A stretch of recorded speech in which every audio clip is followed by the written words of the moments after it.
Buenos y fabulosos días. El día de hoy vamos a hablar un poco de la química como ciencia. Entonces, sin más, vamos a ello. Ok, lo primero que hay que aclarar es que hay áreas del conocimiento que son y cosas o áreas del conocimiento que sí son ciencia.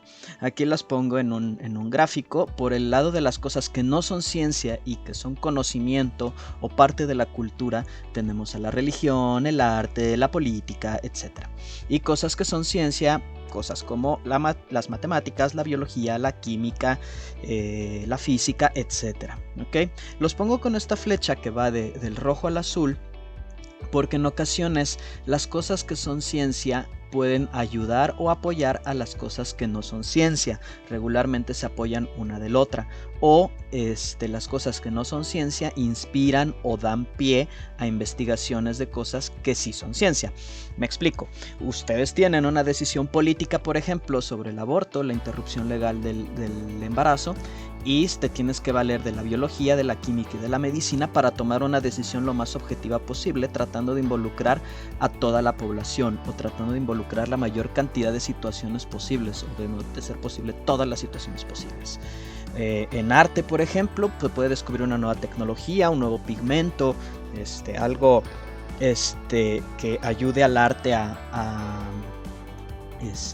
mejorar su técnica, etcétera. ¿Sí?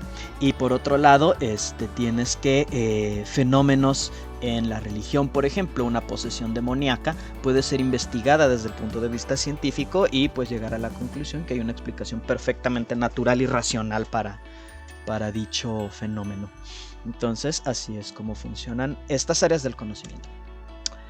¿Qué es la ciencia? Muy bien, la ciencia en la RAE, en su primera acepción, la define como conjunto de conocimientos obtenidos mediante la observación y el razonamiento sistemáticamente estructurados y de los que se producen principios y leyes generales con capacidad predictiva comprobables experimentalmente.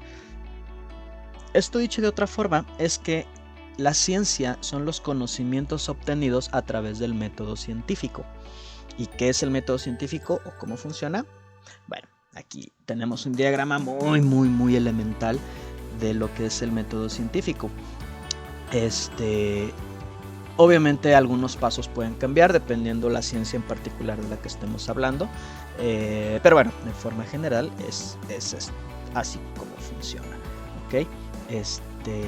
Tenemos, por ejemplo, que primero se observa un fenómeno o se plantea un problema. Es decir, yo veo las nubes, las montañas y quiero saber cuál es su origen, por ejemplo. Para fines didácticos voy a poner un ejemplo muy concreto. Vamos a suponer que en nuestra casa todos los días, o más bien todas las mañanas cuando nos levantamos, amanece el bote de basura tirado y la basura regada por el suelo. ¿Ok? Vamos a suponer eso y ese es nuestro fenómeno. ¿Ok? Aquí viene como planteamiento de un problema, pero también lo podemos llamar como el hacer una pregunta. Hacernos una pregunta. ¿Ok? Aquí, bueno, el fenómeno mismo es la observación del fenómeno, o el fenómeno mismo es el problema. Y vamos a cambiar esto por hacernos una pregunta. ¿Qué pregunta nos hacemos aquí? Bueno, ¿por qué se cae la basura?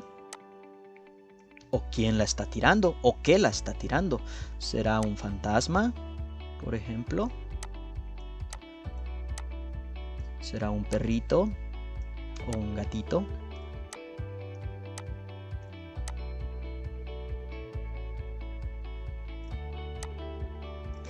Muy bien, entonces esa es nuestra pregunta. Luego planteamos una hipótesis. Una hipótesis es una explicación posible que se le da al fenómeno basándonos en la evidencia de la observación y del planteamiento del problema o de la pregunta. Me explico. Yo planteo la hipótesis de que fue un gato.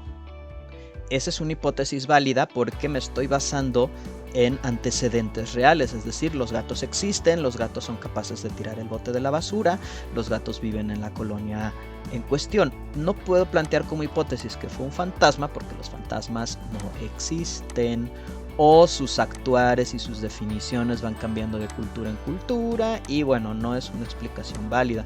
Por lo tanto, aquí es donde se tiene que plantear una hipótesis válida o una hipótesis inválida. Decir que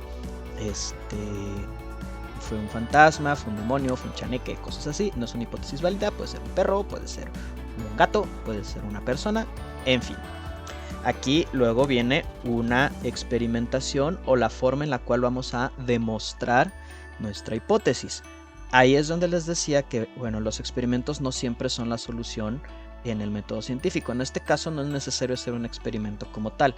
¿Qué es lo que tendríamos que hacer? Pues bueno, lo primero que se nos puede ocurrir es poner una cámara, por ejemplo, una cámara de seguridad, apuntando hacia la zona y ver qué clase de fenómeno ocurre que tira los botes de la basura, y pues si ya vemos que fue el gato, pues corroboramos nuestra hipótesis.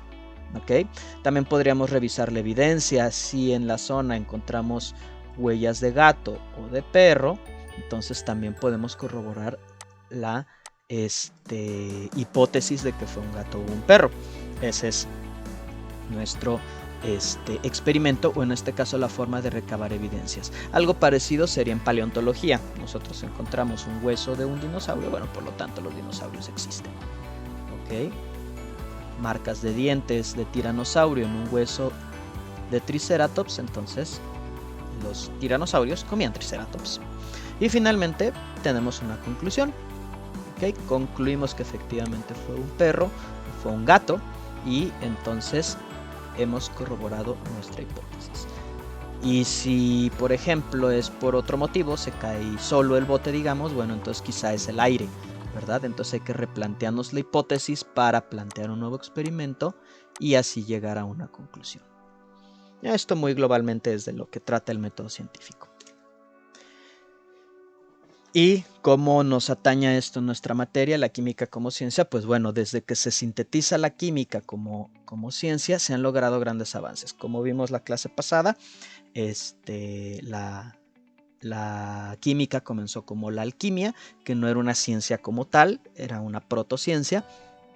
Y una vez se sistematiza su método, bueno, se lograron grandes avances, como en medicina. Tenemos medicamentos, materiales y textiles como las medidas de nylon, por ejemplo, materiales como el poliestireno, y conservantes para alimentos como para estos fabulosos panecillos que duran como 10 años. Entonces, es en ese sentido que la química y su ciencia está presente en todo el tiempo en nuestra vida cotidiana. Y para esto les platico la historia de la aspirina como un ejemplo de cómo se inserta o cómo es que todo está conectado. El ácido salicílico recibe su nombre por el salix, que es el nombre científico que recibe el sauce, cuya corteza fue aislado por primera vez. La corteza de sauce se utilizaba desde las épocas del antiguo Egipto para tratar dolores múltiples, se utilizaba en la antigua Grecia y en una serie de medicinas. Siempre fue tradicionalmente utilizado como medicina. Sin embargo, la corteza del sauce como tal produce desagradables efectos secundarios como diarrea, falla renal, úlceras estomacales, daño en el hígado, entre otras cosas. Y se necesitaba una dosis muy alta, es decir, se necesitaba alrededor de 1 kilo de corteza de sauce para lograr tener un efecto analgésico en dolor de cabeza o para bajar la fiebre, por ejemplo. El principio activo de la corteza de sauce fue aislado en 1828 por Johann Buchner, que es este señor, profesor de farmacéutica en la Universidad de Múnich, en Alemania, quien relató que se trataba de una sustancia amarga, amarillenta, en forma de agujas cristalinas, a la que llamó salicina. El ácido acetil salicílico fue sintetizado por primera vez por el químico francés Charles-Frédéric Crane en 1853 al combinar el silicato de sodio con cloruro de acetilo. Esto produce como desecho de la reacción o como producto de la reacción ácido acetil salicílico y ácido acético, que conocemos como vinagre. ¿Okay? Entonces, cuando se hacían reaccionar estas dos sustancias, que era el silicato de sodio, que es una combinación como de sal, bueno, sodio, la sal es cloruro de sodio, pero el silicato de sodio con cloruro de acetilo, con ácido esta base de acetil, con acetil, perdón, se obtiene la aspirina ahora sí, y vinagre. Es por eso que a veces las aspirinas huelen como a vinagre. Y gracias a esto es que se logra finalmente obtener la aspirina tal cual la conocemos, sin los desagradables efectos secundarios. ¿Okay? Entonces la próxima vez que consuman una aspirina, algo tan común y corriente como ello, sepan toda la historia que tiene detrás. Así que sin más, me retiro.